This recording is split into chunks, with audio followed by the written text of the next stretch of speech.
आज all India scheme workers federation जो पूरे देश में आशा है, उन्होंने पूरे देश में आज एक दिन की हड़ताल की घोषणा की है और इलाहाबाद की लगभग सभी पीएससी सीएससी बंद हैं। शहर से हम आ रहे हैं चाका, यहाँ अभी हम पहुंचे हैं। आपकी जो मांगे हैं उनमें प्रमुख मांग आप लोगों की परमानेंसी की, आपको नियमित ड्यूटी किया जाए, आपको सरकारी कर्मचारी का दर्जा दिया जाए, जो 2000 आपको वेतन मिल रहा है वो वेतन या मानदेय कुछ नहीं है, वो एक तरह से बेगारी भत्ता है, उसको आज की महंगाई के हिसाब से 26,000 किया जाए। आज के दिन किसान भी पूरे देश में हड़ताल में है। किसानों का भी हम लोगों ने समर्थन किया है कि किसानों की जो जायज मांगे हैं उनको भी सरकार सुने और आशा वर्कर की जो प्रमुख मांग है, जिसको सरकार ने 45वें और 46वें श्रम सम्मेलन में माना है कि आशा कर्मचारी हैं तो उनको कर्मचारी के वो सारे हक अधिकार मिलनी चाहिए। आप जिस सवाल को लेके बैठे हैं उसको केंद्रित करिए। सीजेआई आएंगे जाएंगे, उनसे हमारा कोई लेना देना नहीं है। हम लोग आज प्रधानमंत्री के नाम अपना मांग पत्र, यहाँ के जो आपके इंचार्ज हैं सीएससी के, उनके माध्यम से आज प्रधानमंत्री को आपकी मांगों का मांग पत्र भेजा जाएगा। उसमें प्रमुख चीज ये है जिसको आपको समझने की जरूरत है कि इस समय की जो वर्तमान सरकार है, इसने पूंजीपतियों के लिए तो अपना खजाना खोल दिया है। 50 लाख करोड़ रुपया इन्होंने अदानी और अंबानी का माफ कर दिया और आशा वर्कर्स के लिए कह रहे हैं कि हमारे पास पैसा नहीं। जो ये बजट अभी आया है उसमें भी आशा वर्कर के लिए इन्होंने कोई प्राविधान नहीं किया। एक झुंझुना इन्होंने दिया है आयुष्मान कार्ड का। उस आयुष्मान कार्ड से क्या होना है आप लोग खुद जानती हैं। जिनके आयुष्मान कार्ड बनाए हैं, क्या उनको उससे कोई सुविधा मिलनी है? कुछ भी उससे नहीं मिलने जा रहा। सरकारी अस्पतालों के बजट भी ये लोग लगातार कम करते जा रहे हैं, दवाइयों का पैसा लगातार कम करते जा रहे हैं। इन्होंने तमाम लोगों को बेगारी पे रखना शुरू किया है। मिड डे मील वर्कर्स, उनका वेतन 2000, वो रसोइया जो खाना बनाती हैं उनसे झाड़ू पोछा से लेके सारे काम वो करवाते हैं। आप लोग भी जब से यूनाइट हुए हैं, एक यूनियन बनाया है, तब से कुछ चीजें आपकी जो है ये लोग मानना शुरू किए हैं। अभी हम लोग 3 दिन के धरने पे लखनऊ गए थे, यहां से भी तमाम बहनें गई थी। उन 3 दिन के धरने में तीसरे दिन सरकार से हम लोगों की वार्ता हुई। तीसरे दिन ये एनएचएम की जो चीफ सेक्रेटरी है, पिंकी नाम है, दक्षिण भारत की हैं, उनसे हम लोगों की वार्ता हुई। 2 घंटे तक बातचीत हुई। वो ये बात नहीं मानने को तैयार थी कि कोई भ्रष्टाचार है या कहीं किसी का कोई बकाया है। जब हम लोगों ने कैलकुलेट करके दिया और जो सुभाष जी ने एक वीडियो बनाई थी आपके चरवा की, सीएचओ पैसा लेते हुए, वो सारी चीजें जब हम लोगों ने उनके सामने रखा तो कहें कि ये तो कुछ चीजें हैं जो होती रहती हैं, लेकिन पैसा आप लोग अपने से देती हैं, ये बात तो कह रहे थे। हम लोगों ने कहा कि कोई पैसा अपने से नहीं देता, परेशान किया जाता है और कहा जाता है कि पैसा नहीं दोगे तो आपके वाउचर नहीं पास होंगे। इन तमाम सवालों पर बातचीत करते हुए लगभग एक आशा का हम लोग जिसको कह रहे थे कि 1.5 लाख करोड़ करीब सरकार ने जो है घोट लिया है आपका पैसा, उस पैसे पे बामुश्किल उन्होंने कहा 19 से जो बकाया है उनमें जो है कोविड का 19 महीने का 19,000 रुपया और जो प्रधानमंत्री निधि का कुछ पैसा है वो सब कुल मिला के लगभग एक आशा का 50-50 हजार रुपया देने की बात एक तय हुई जो वार्ता में आपकी जो वार्ता 2 तारीख को, इसी 2 तारीख को हुई, उसमें जो है तय हुआ। आप लोग 1 तारीख को गई थी और 1 तारीख को आप लोग लौट आई थी। इसके बाद दूसरे 25 जिले आए थे, फिर तीसरे दिन तीसरी 25 जिले आए थे।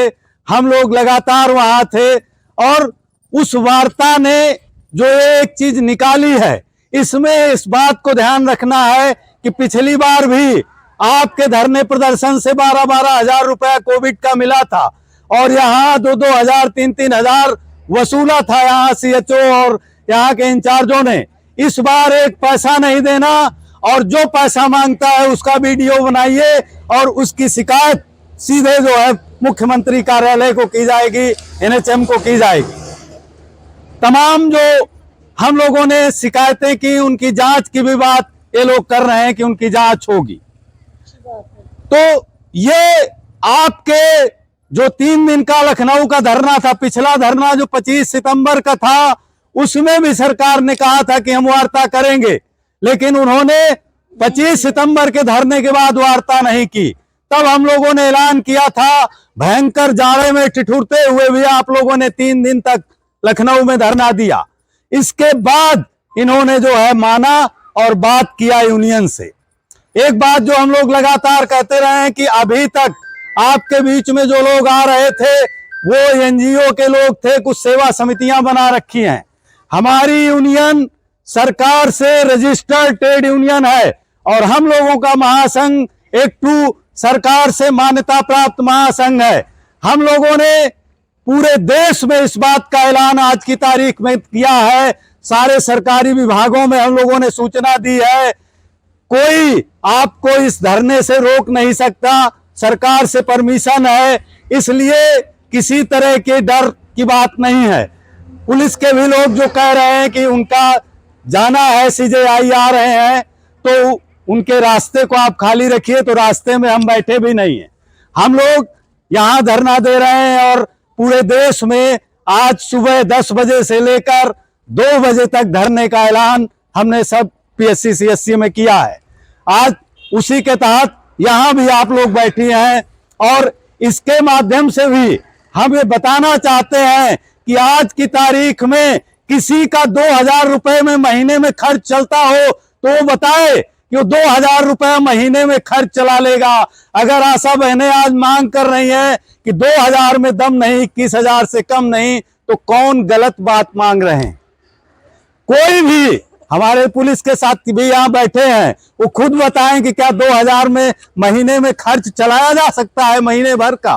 तो इस तरह की जो सरकार बेइंसाफी कर रही है उसके खिलाफ ये हमारी लड़ाई है और उस लड़ाई को लेके हम लोग आज इस धरने पे, यही नहीं पूरे देश में धरना चल रहा है। अभी हम 4 जगह से होके आपके यहाँ 4थी जगह पे आए हैं।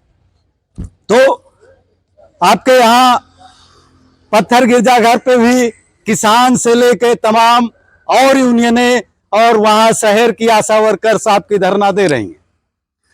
वहां भी हम लोग मांग पत्र देंगे। हम लोगों की जो प्रमुख मांगे हैं उनमें आप लोगों से बार बार बात होती रही है कि हम लोगों ने जब से लड़ाई शुरू किया अभी 2 साल से, तो एक सिस्टम में लड़ाई शुरू किया है। जो 12 महीने का कोविड का पैसा मिला था, उस समय भी सरकार कह रही थी कि हमारे पास कोई फंड नहीं है, जिस पे लखनऊ में धरना आप लोगों ने दिया था, उसके बाद वो फंड रिलीज हुआ। केंद्र सरकार का 19 महीने का 1000 महीने के हिसाब से बकाया है, जिसकी मांग भी हम लोग लगातार कहते रहे हैं। इस बार उन्होंने माना ये पैसा हम 19 हजार रुपया सभी आशाओं का जो 1000 रुपया के हिसाब से 19 महीने का बकाया है वो दिया जाए। हम लोग लेकिन उससे भी बढ़ के बात कर रहे हैं कि कोविड काल सरकार द्वारा घोषित 24 महीने रहा है। यहाँ की ही सरकार नहीं, WHO ने भी कहा कि कोविड काल में आपके जो जरूरी सेवाएं थी, स्वास्थ्य और सुरक्षा के अलावा, सारे लोग घरों पे बैठ गए थे। सड़कों में अगर कोई था तो आशाएं थी, पुलिस थी और स्वास्थ्य विभाग के कर्मचारी थे। इसके अलावा सारे लोग घरों में बैठ गए थे दुबक के। उस पीरियड में आपने घर घर जाकर लोगों को दवाइयां दी, आपने लोगों की सेवा की और उस काल का 24 महीने का काल घोषित किया था सरकार ने। लेकिन 19 महीने का केवल पैसा देने को तैयार हुए हैं, जबकि WHO ने कहा था कि आशा वर्कर सबसे बड़ी जो है बैरियर थी।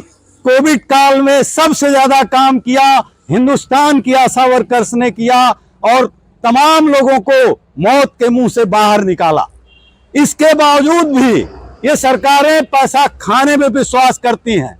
मोदी जी कहते हैं कि वो बड़े ईमानदार हैं, जोगी जी कहते हैं वो बड़े ईमानदार हैं। अभी आज जो CJI आपके इस सड़क से गुजरेंगे, कल ही उन्होंने एक फैसला किया है, बांड के द्वारा जो है पैसा ले रहे थे जो चुनाव के लिए चंदा, उस पे रोक लगी है और कहा है कि इसकी घोषणा करिए कि ये पैसा किसने दिया है, कौन सा पूंजीपति ये पैसा दे रहा है और किसका काम मोदी कर रहे हैं। वो साफ निकल के आया है कि अदानी और अंबानी है जिनका ये कर्जा माफ करते हैं, जिनके लिए इन्होंने पैसे का अंबार लगा दिया है। जो अदानी इनका यार मोदी जी का जो अदानी 250वें नंबर पे था 2014 के पहले, वो पिछले साल दूसरे नंबर का दुनिया का पूंजीपति बन गया। वो आप सबकी ही लूट का पैसा है जिसके बल पर वो दूसरे नंबर का पूंजीपति बना है। उसको छूट देने के लिए,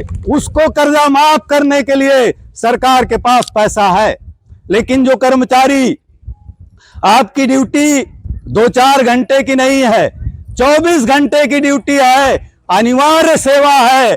आपको रात में कोई जच्चा बच्चा के लिए फोन करता है तो 12 बजे रात आप उसको लेके अस्पताल जाती हैं। आप अपने छोटे बच्चे को छोड़ के अस्पताल जाती हैं, आपको मातृत्व लाभ नहीं मिलता। जबकि सुप्रीम कोर्ट की गाइडलाइन है कि कोई चाहे नियमित कर्मचारी हो, चाहे आपका डेली वेजेज का कर्मचारी हो, किसी तरह का कर्मचारी हो, महिला कर्मचारी है तो उसको 6 महीने का मातृत्व अवकाश मिलना ही मिलना चाहिए। और मातृत्व अवकाश पूरी तरह से वो छुट्टी और उस पीरियड का पूरा पैसा मिलना चाहिए। यही तो मांगे हैं जो आप लोग कर रही हैं सरकार से। और सरकार ने लिखित उस चीज को माना है 45वें 46वें श्रम सम्मेलन में कि आशा वर्कर्स स्वयंसेवी नहीं है, कर्मचारी हैं, लेकिन उसको लागू करने में इनकी मंशा नहीं है, उसको लागू नहीं करना चाहते। ये लागू तभी होगा जब इस लड़ाई को आप और तीखा करेंगे, इनसे और 2-2 हाथ करने के लिए आप तैयार होंगे। पूरे देश में जब आप हड़ताल पे पूरी तरह उतर जाएंगी और सरकार की घेरेबंदी करेंगे, तभी ये मानने को तैयार होंगे। अभी हम लोगों ने ये 1 दिन की हड़ताल घोषित की है कि पूरे देश की आशा बहनें आपसे आप अभी सीधी तरीके से मांग रही हैं, अभी वो हड़ताल पे पूरी तरह से नहीं जा रही हैं, लेकिन अगर तुमने नहीं माना तो पूरी तरह से हड़ताल पे जाएंगी आशा बहनें। इसकी तैयारी के लिए आज ये 1 दिन की हड़ताल पूरे देश में घोषित हुई है।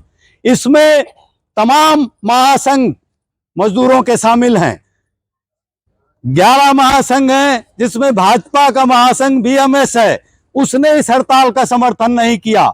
बाकी के 10 महासंघ सीटू, एटक, इंटक से लेकर के हम लोगों का एकटू, ये सारे महासंघ इस हड़ताल की घोषणा किए हैं और इस हड़ताल पे उतरे हैं।